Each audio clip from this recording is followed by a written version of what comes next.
Nouvel ensemble porté par les merengues hier à l'entraînement, vous le voyez déjà porté par Franco Mastantuono, on en parlera dans quelques instants. Il y a des chances que Mastantuono soit disponible pour affronter Gérone demain. Et d'ailleurs, Franco n'était pas le seul à être de retour à l'entraînement hier. Eder Militao était présent. Alors, on regardera d'ailleurs le petit point complet sur l'entraînement d'hier dans quelques instants, mais Militao n'a pas participé à l'intégralité de la séance d'entraînement. Donc il y a peu de chances en revanche que Militao soit disponible demain face à Gérone. On rappelle encore une fois, aujourd'hui c'est veille de match, donc traditionnellement, vous le savez les amis, conférence de presse de Xabi Alonso en début d'après-midi. Thibaut Courtois lui aussi était de retour à l'entraînement hier. Thibaut devrait être disponible pour la rencontre demain. Camavinga on l'a vu grippé lors de la rencontre face à l'Olympiakos. On se souvient même de cette photo où il va faire une inhalation juste après le coup de sifflet final. Kama a participé à l'intégralité de la séance hier. Thibaut Courtois devrait être de retour. Militao, Mastantuono et Rudiger pourraient être de retour à temps. Pour Dean Huijsen, c'est compliqué. Ça, c'est la Copé qui nous annonce toutes ces informations. Selon le quotidien AS, Franco Mastantuono est de retour après donc cette pubalgie et devrait donc être potentiellement disponible demain. Alors on espère évidemment que toutes les précautions sont prises du côté du Real, parce que véritablement une pubalgie c'est quelque chose de très difficile à soigner, et reprendre trop tôt c'est accroître les risques d'une rechute. Donc on espère véritablement que cette fois-ci c'est la bonne pour Franco Mastantuono, et qu'on ne le fait pas reprendre trop tôt, parce que je crois, si mes souvenirs sont bons, qu'il y a à peu près un mois, on nous a annoncé une absence de Mastantuono jusqu'à la fin décembre. Enfin, à peu près, quelque chose près. Donc, on n'est quand même pas du tout fin décembre, on est sur la fin du mois de novembre. Donc, bon, tant mieux s'il peut revenir avant. Mais c'est vrai que les pubalgies, c'est quelque chose de très compliqué à soigner, et il y a toujours de gros risques de rechute. Marca confirme qu'Antonio Rudiger est de retour de sa blessure. Donc, potentiellement, le défenseur allemand pourrait être aligné demain. Alors, on l'a déjà évoqué, je crois, hier, les amis, mais c'est encore une fois aussi particulier, parce que Rudiger n'a pas joué depuis 2 mois. Donc, le faire revenir dans le groupe, c'est une chose. Le faire reprendre peut-être même en tant que titulaire parce qu'on a des problèmes défensifs, c'en est une autre. Et il y a encore évidemment des risques, parce que je ne sais pas si Rudiger a 90 minutes dans les jambes. Ça m'étonnerait même, parce qu'il n'a pas de rythme. On fait le petit point complet, les amis, du côté du Real sur l'entraînement hier.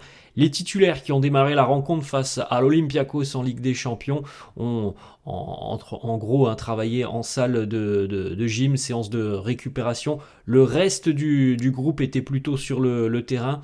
Alors on a travaillé des circuits de balles, des pressings, et puis ensuite travail tactique avec exercice de frappe. Militao a participé à une partie de cette séance avec le groupe. Huijsen, Alaba se sont entraînés eux à l'intérieur des installations en salle de gym. Carvajal continue son processus de récupération. Donc pour Huijsen ça semble compliqué. Militao n'a pas participé à l'intégralité de la séance, là aussi c'est peut-être un petit peu problématique. Donc bon, le point sera fait je pense aujourd'hui par Xabi Alonso en conf de presse. Petite information les amis, alors on sait que parfois il y a des déplacements qui ne réussissent pas au Real Madrid.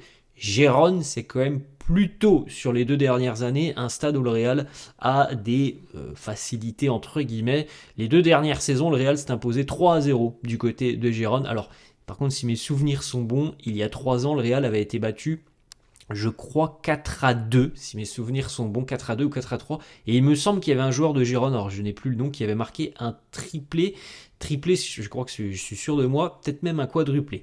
Peut-être vous allez me laisser en commentaire. En tout cas, oui, il me semble bien qu'il y a 3 ans, le Real avait été battu du côté de Gérone en prenant 4, je crois. Mais là, sur les 2 dernières années, les merengues se sont imposés à chaque fois 3-0. Le 11 attendu demain selon Marca. Courtois dans les buts, Asensio Huysen.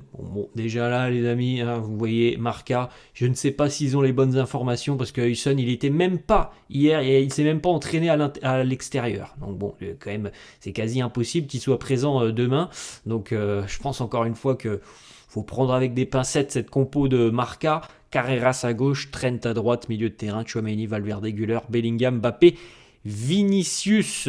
Voilà la compo de Marca. Bon, comme d'habitude, les amis, vous le savez, depuis le début de saison, alors, c'est quand même avec Carlo Ancelotti en général, quand on voyait la compo à 90%, elle était identique. Avec Xabi Alonso, je ne sais pas si on est à 50%, hein. En général, il y a toujours beaucoup de changements, et surtout quand on nous sort Huysen titularisé alors qu'il n'est même pas à l'entraînement hier. Ensuite, autre information, une petite stat sur Trent Alexander-Arnold sur ses 2 derniers matchs, c'est 11 longs ballons réussis par l'international anglais, 5 passes clés et 8 centres réussis. Ça, c'est quand même une arme importante, hein. On sait que depuis quand même quelques années, on a pas mal de soucis à apporter du danger de par les latéraux, notamment avec la précision des latéraux.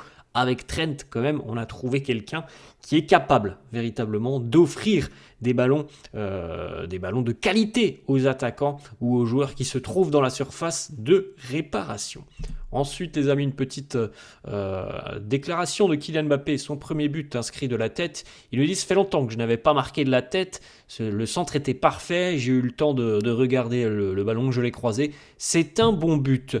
On enchaîne avec une petite stat sur la Ligue des Champions. On l'a dit, Kylian pour le moment en est à 9 buts en Ligue des Champions. Il a déjà d'ailleurs battu son précédent record qui était de 8 buts sur une campagne.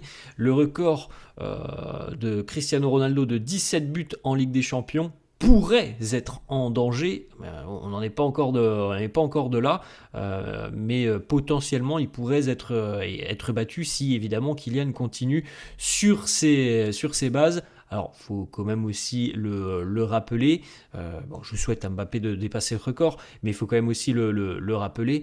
La Ligue des Champions, il y a quand même là, par exemple, 2 matchs de plus en phase de groupe maintenant qu'à l'époque de Cristiano. Enfin, à l'époque, il y a 2 ans encore, on n'avait pas 8 matchs en phase de groupe, donc c'est peut-être pas tout à fait non plus comparable, je pense, à l'heure actuelle, ce record de 17 buts de CR7.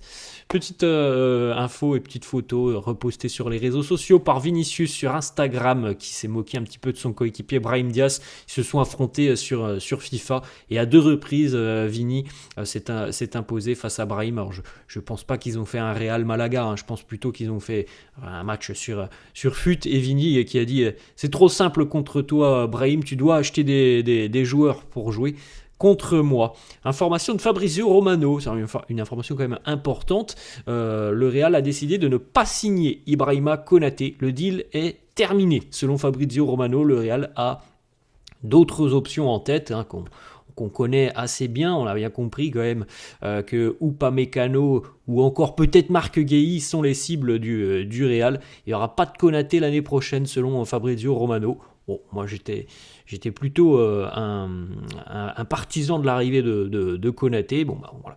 C'est certainement un autre joueur qui arrivera du côté du Real l'année prochaine. Autre information, selon le Chiringuito, Sergio Ramos va quitter Monterrey au Mexique. Il quittera le club gratuitement et librement. On ne sait toujours pas de quoi sera fait son avenir. En tout cas, Sergio Ramos a liké un petit post sur les réseaux sociaux où on le voit porter le nouveau maillot du Real, le maillot 2025-2026, une dernière danse de Ramos du côté du Real, venir aider d'ailleurs peut-être la défense merengue qui souffre parce qu'on a beaucoup de pépins physiques. Il a liké ce post, je pense que Ramos dirait oui à bras ouverts au Real. Franchement les amis, je ne pense pas que ça soit dans les plans du Real un retour de Ramos, même pour 6 mois, je n'y crois pas. Mais bon, pourquoi pas une bonne surprise, le mercato démarre dans à peu près 1 mois.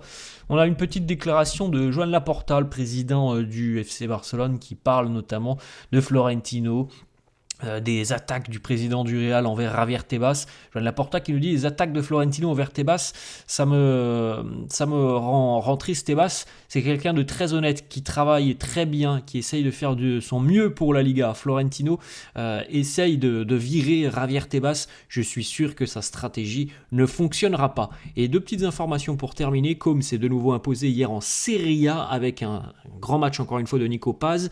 Une passe décisive, 2 passes clés, 4 tirs cadré, 2 sur 3 au niveau des dribbles, 100% de long ballon, 7 récupérations de balles, 5 duels gagnés. Il a presque d'ailleurs marqué l'un des buts de l'année sur un ciseau, et c'est pas passé loin pour Nico Paz, encore une fois un match exceptionnel. À l'heure actuelle les amis, là on est le 29 novembre, Nico Paz est meilleur buteur et meilleur passeur de Serie A. Et autre performance à souligner, celle de Jacobo Ramon, 102 ballons touchés, 97% de passes réussies, 2 dégagements, 2 blocs, 2 interceptions, 2 récupérations de balles, 100% de duels aériens gagnés et un clean sheet. Lui aussi, on en parle moins parce que, évidemment, comme d'habitude, les défenseurs sont beaucoup moins mis en valeur que les joueurs du profil offensif comme Nico Paz, mais Jacobo Ramon fait du bon boulot du côté de Côme et c'est tant mieux pour le Real. C'était quand même l'objectif de ces 2 départs du côté de Côme, avoir du temps de jeu et pouvoir s'exprimer au plus haut niveau dans une équipe ambitieuse. C'est exactement